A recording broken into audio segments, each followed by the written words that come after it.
ওটাই টুকটাক খাই, আর এভাবেই আমাদের দিন চলছে। আচ্ছা, তো কে আপনাকে বাড়ি থেকে বের করে দিয়েছে? আমার ননদ ওই বাড়ি থেকে বার করে দিয়েছে, কারণ ও চাইতো না আমি আর আমার মেয়ে ওই বাড়িতে থাকি। তাহলে আপনি আপনার স্বামীকে কিছু বলেননি কেন? স্যার, আমার স্বামী আর এই পৃথিবীতে নেই। ও 2 বছর আগেই আমাদেরকে ছেড়ে চলে গেছে। আসলে উনি কাজের জন্য বাইরে গেছিলেন, আর সেখানে একটা দুর্ঘটনায় উনি পৃথিবী ছেড়ে চলে যান। সেই কারণে শ্বশুরবাড়ির সবাই আমাকেই দোষী মনে করতো। আমার ননদ আমাকে সব সময় কথা শোনাতো, বলতো এর জন্য নাকি আমিই দায়ী। আমাদেরকে ঠিক মতো খেতেও দিত না, সব সময় কথা শোনাতো, এমনকি আমার মেয়ের গায়ে হাত পর্যন্ত তুলেছে। তারপরে একদিন ওই বাড়ি থেকে আমাদেরকে বার করে দিল। এই পরিস্থিতিতে আমরা কোথায় যেতাম বলুন? একদিকে আমার স্বামী ছেড়ে চলে গেছে, অন্যদিকে শ্বশুরবাড়ির লোকরা আমাকে বাড়ি থেকে বার করে দিয়েছে। আমি অনেক জায়গায় কাজের চেষ্টা করেছি, কিন্তু কেউ কাজ দেয়নি।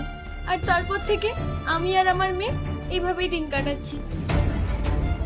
আচ্ছা, আপনি আর আপনার মেয়ে যে এইভাবে রাস্তায় ঘুরে বেড়ান, আপনাদের ভয় করে না? খুব ভয় হয় স্যার, কত খারাপ মানুষ আসে আর আমাদের সাথে কত বাজে ব্যবহার করে। কিন্তু আমরা কি করব বলুন, আমরা তো নিরুপায়। আমার কষ্টটা কোথায় জানেন? আমার ননদ আমাদের সাথে খারাপ ব্যবহার করতো, এমনকি আমাদেরকে বাড়ি থেকে পর্যন্ত বার করে দিয়েছে। সেটাও ঠিক আছে, কিন্তু আমার মেয়েটার গায়ে হাত তুললো। আমার জানেন খুব কষ্ট হয় যে ও বাচ্চা মেয়েটার কথা একবারও ভাবলো না।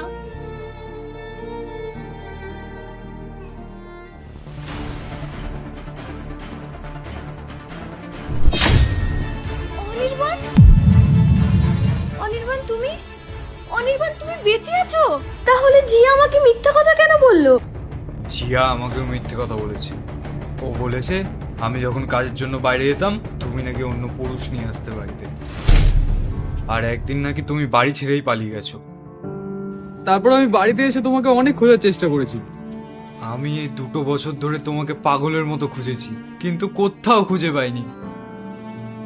আর আজকে তোমাদের এমন পরিস্থিতিতে দেখবো আমি কখনোই ভাবতে পারিনি।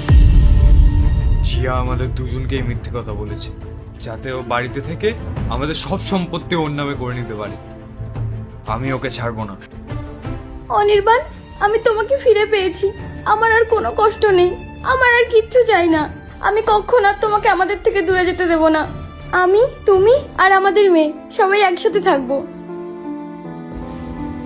হ্যাঁ প্রিয়া, চলো আমার সাথে তোমরা।